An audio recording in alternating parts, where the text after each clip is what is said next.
It's not just about the recipe. It's about how to cook, plan a meal, throw a party. I'm Vickie, and this is Meals and Entertaining for Regular People.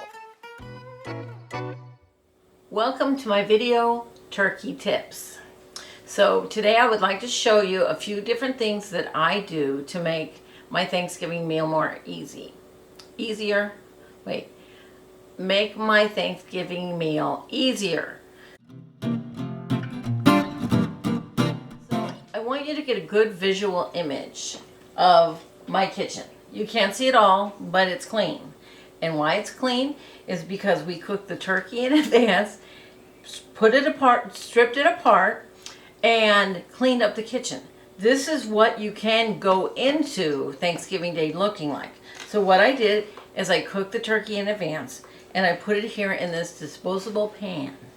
And when it comes time to get your dinner ready, you're going to have taken a little bit of the turkey stock that came with it. It's beautiful. Just a little bit. We're going to put tin foil on this, store it, and then on Thanksgiving Day, you're going to take it out, bring it to room temperature, and just heat it for 20 minutes, and it's perfect. You're already done with the turkey. No more mess. A couple of things arise. Situations that your house doesn't smell like turkey anymore. Well, to solve that problem, I take and save all the turkey bones that came off of this when I shredded the turkey up. And I save them, and on Thanksgiving Day, I stick this in a crock pot with a mirror pot of leftover celery, onion, carrots, some herbs, and I stick in the crock pot in the corner to just simmer away, and the whole house smells like Thanksgiving, but you still don't have a mess. You have that. Then your husband's mad because he wants to chew on crispy chicken skin.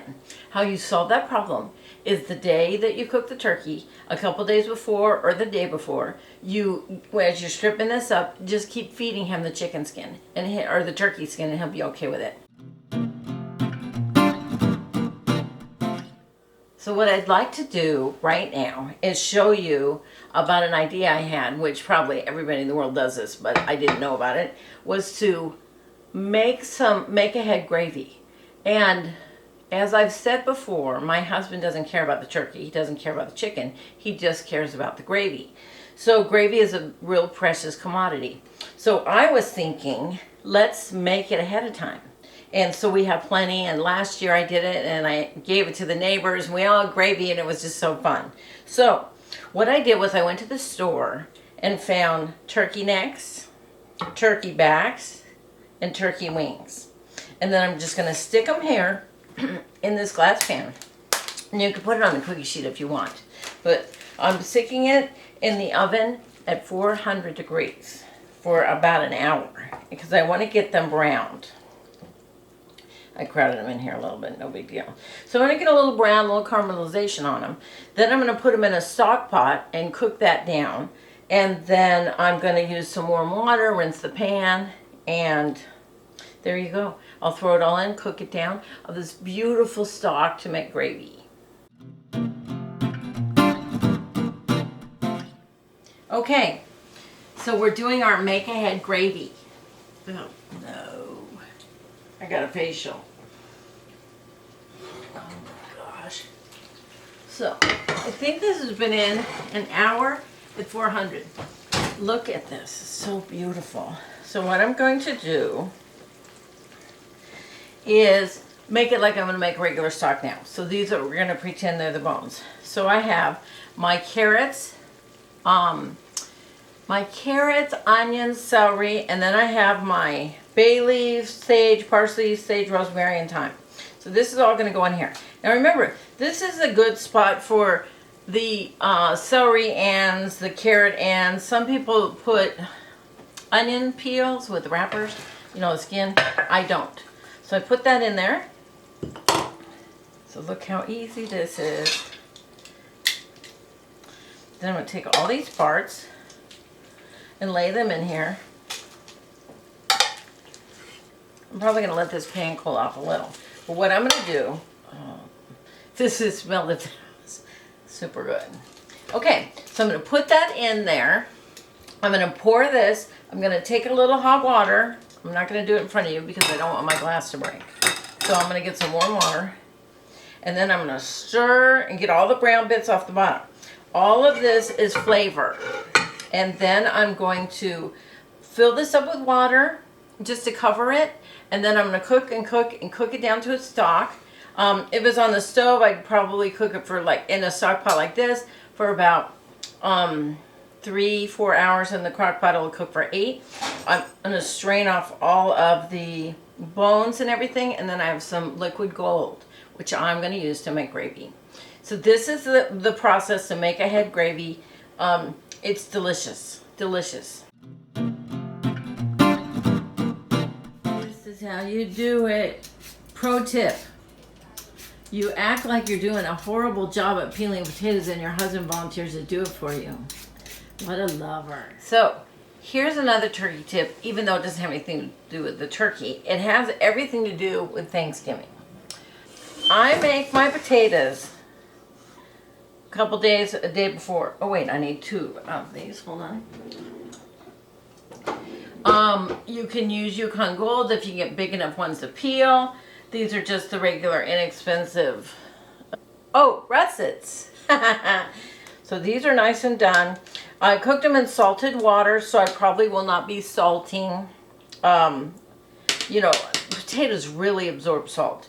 If you ever have something which is too salty, you actually put a raw potato in it and it sucks up all the salt. So we know that this is probably salted enough. Let me drain them. Okay, I put them back in the pan. If there's a lot of extra moisture, some people actually put a little flame under it, but I don't think I need to do that. So here's the thing. Here's the secret. I take butter, which everybody probably puts butter in. They put milk and they use their blender. You could use a blender. I just use a potato smasher because I like a little texture in mine. So I'm putting 1/2 cube of butter in. That was probably about 3 pounds of potatoes in there. My hands are dirty, so I'm going to put them on my pants. So the secret is some extra dairy. So I put a little bit of cream cheese in. I'm going to put about 1/3 of this in, and then I'm going to taste it. I'll add some pepper.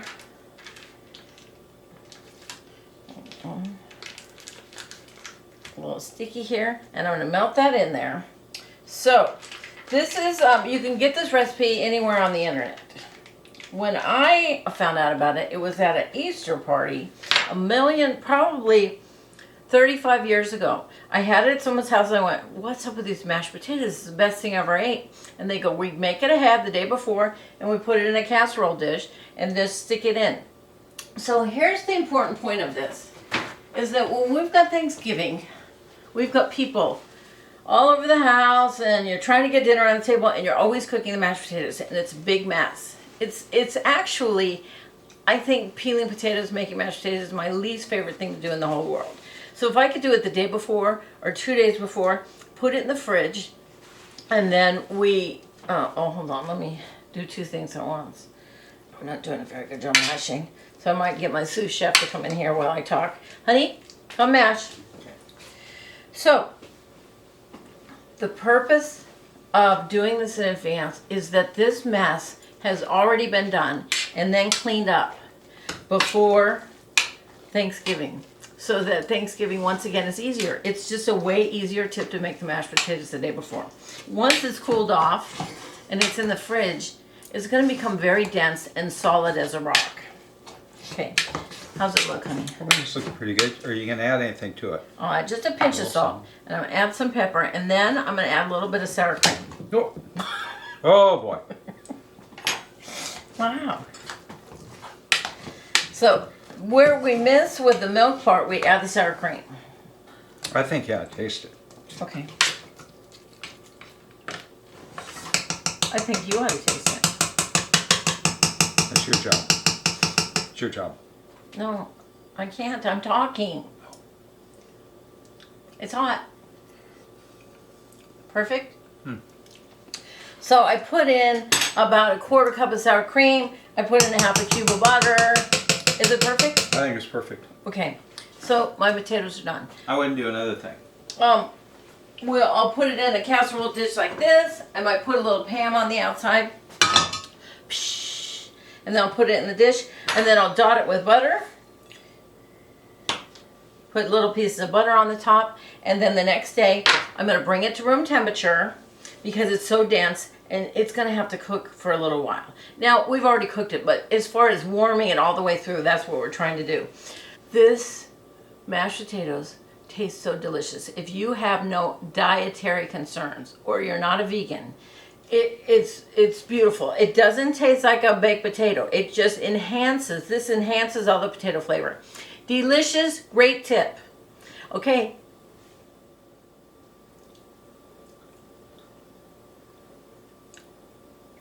Delicious. This is the best mashed potatoes. You can also put it in a metal tin too. And then heat it and put it in your fancy dish later. Okay, I'm done again.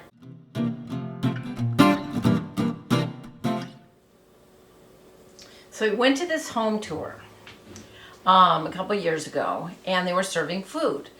And they were serving something they called turkey Wellington.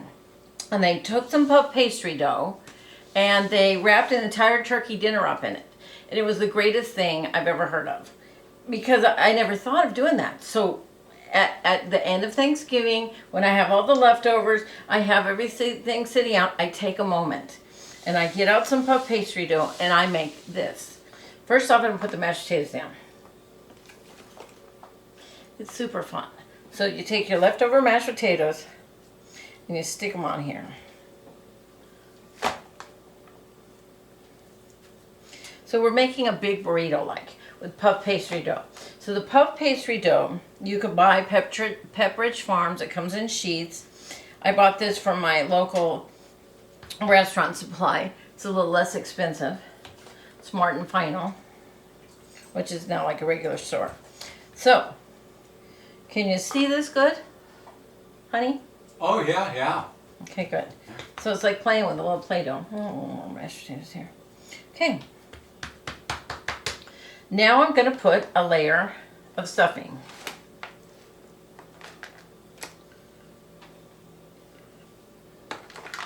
And I'm just going to use my clean hands because you know they're clean. Stuffing is so good.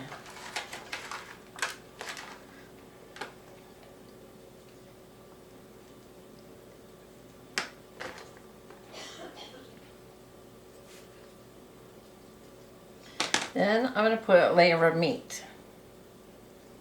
Leftover little pieces of turkey.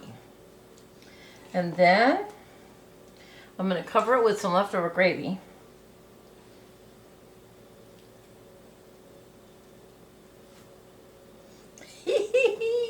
Right. We fold it over. Fold it over. Then you go, but wait, you forgot the gravy. I did.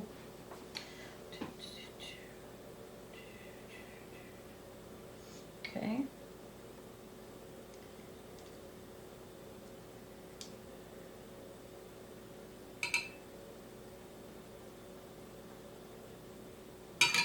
There we go. So I'm going to fold it. This is a perfect meal for New Year's Eve. I'm going to take this, stick it in the freezer. You could have it New Year's Eve. You can have it whenever you're feeling like turkey. It's a lovely gift for the neighbors who didn't have a Thanksgiving dinner. You send some home for your mom and dad. And you're going to roll it up like this. So when I take it back out of the freezer, I'm going to thaw it, and then I'm going to put an egg wash on it, which is the egg and a little bit of water, and that's going to make it have that beautiful shiny brown crust. Get in there, knucklehead. Okay. There we go. We're going to stretch this a little more this way and this way. So when it's time to cook it, I will put a little cut in it, 3 little cuts so that it can steam. Put the egg wash on it. I'm going to take this very carefully, wrap it up in this paper, wrap it in saran wrap and tin foil, and stick it in the freezer. and you've got the most beautiful, it slices. You slice it like this, you roll it, put it sideways on the plate, and you have a turkey dinner. It is the most beautiful thing. I love it. I'm so smart. But then my sister tells me, hey, you know they have that at Trader Joe's. So I bought it last year, but it's still not as good as mine. Then my sister comes over the other day and goes, guess what? They have those turkeys in the pastry dough, or the turkey dinner and pastry dough at Costco now. So this is taking all of the specialness out of this, but this is a perfect way to get rid of leftovers.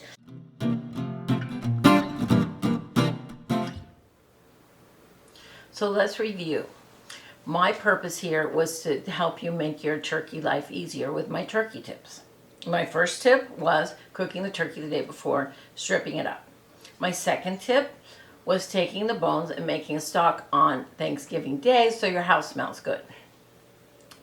My third tip was make the mashed potatoes the day before so that you have something, one less mess, because it's always the mashed potatoes and the turkey are the biggest mess on that day. Now you've eliminated both of those. So that I take the leftovers and make this beautiful, I know you're dying to eat this. I'll take a picture of it when I do, so you can see how beautiful it is. So then you take your you make ahead gravy. Now you've made the gravy ahead of time. So you take that lovely stock that you have cooking with the turkey pieces, and you save it as stock, and you can use it for soup, but you can use it to make gravy. Lots of gravy. So you can do that the day before and just reheat something like this, or you can actually make it that day if you would like. So I think I really made your life easier. So on Thanksgiving Day, I'm going to make fresh stuffing, and then I'm going to make a vegetable like our corn or whatever vegetable we're going to have. I can make my little jello thing the day before, and so now I have everything done, and my kitchen stays relatively clean, especially if you use these at least to store them. Nothing like an aluminum foil pan to make your life easier. So I hope this really helped you, and I want to give you permission, if you need it, to make the turkey the day before, because really it's the perfect way to do it. Then you're not hassled. You might have kids and dogs screaming and stuff, but at least the mashed potatoes aren't overflowing, and you don't have a big old sink full of dishes. So I hope you have the best time ever, whatever you're going to do, and if you do nothing else. They're all good tips though. I'd probably pick this one. Okay, bye. Thanks for watching.